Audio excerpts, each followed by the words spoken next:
সামনে যদি এরকম তাজা আর কচি লাউ বা কুমড়ো শাক পাওয়া যায় তাহলে কি লোভ সামলে থাকতে পারা যায়, তাও আবার বিদেশের মাটিতে। ঝটপট করে লাউ শাক কেটে ধুয়ে রেখে একটা কড়াই গরম করে তাতে দিয়ে দিলাম খানিকটা সর্ষের তেল। তেল গরম হতেই তাতে দিয়ে দিলাম 7-8টা বিউলি ডালের বড়ি। বড়িটাকে লাল করে ভেজে তুলে রেখে দিলাম সাইড। এবার ওই তেলেই একটুখানি কালো জিরে আর একটা শুকনো লঙ্কা ভেঙে ফোড়ন দিয়ে দিলাম। ফোড়ন থেকে হালকা গন্ধ ছাড়ার পরেই পছন্দের কয়েকটা সবজি আমি ওই গরম তেলের মধ্যে দিয়ে দিলাম। একটুখানি নাড়াচাড়াও করে নেব। সবজিগুলো একটু ফ্রাই হয়ে গেলে তার উপরে লাউ শাকগুলো আমি দিয়ে দেবো। তো লাউ শাকগুলো আগেই জল থেকে একটুখানি হলুদ গুঁড়ো, স্বাদ মতো লবণ আর চিনি ছড়িয়ে দেবো। চিনিটা এখানে স্বাদ ব্যালেন্স করবে, মিষ্টি কিন্তু হবে না।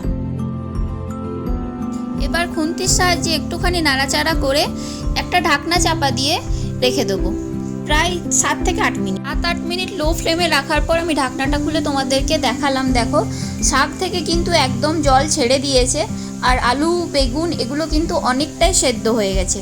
এই অবস্থাতে আমি খুন্তির সাহায্যে একটুখানি নাড়াচাড়া করে শাকটাকে আলু বেগুন এইসব সবজির সাথে মিশিয়ে দেওয়ার চেষ্টা করব। প্রথম পর্বের কাজ আমার শেষ। আলু কিন্তু খুব সুন্দর শেষ হয়ে গেছে। আর এই অবস্থায় আমি কিন্তু একটা সিক্রেট মশলা এই সবজিটাতে মেশাবো।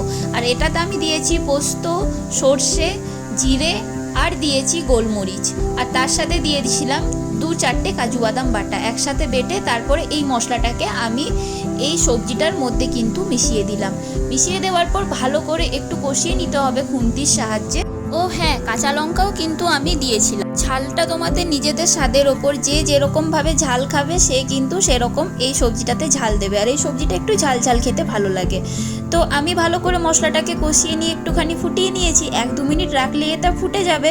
আর তারপরে দিয়ে দিলাম ভেজে রাখা সেই বড়িগুলো দেওয়ার পর খুন্তির সাহায্যে একটুখানি ভালো করে মিশিয়ে নেব।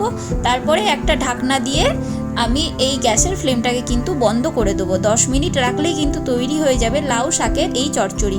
পুরোনো দিনের রান্না, এর স্বাদ কিন্তু অসাধারণ। গরম ভাতে এই সবজি যদি পাতে থাকে তাহলে কিন্তু আর কোনো কিছুই চাই না। তো এরকম পুরোনো দিনের হারিয়ে যাওয়া রান্না পেতে আমার চ্যানেলটিকে প্লিজ সাবস্ক্রাইব করে দাও, পাশে থাকা বেল আইকন প্রেস করে দিও। দেখতে থাকো জিৎ মিমির সংসার।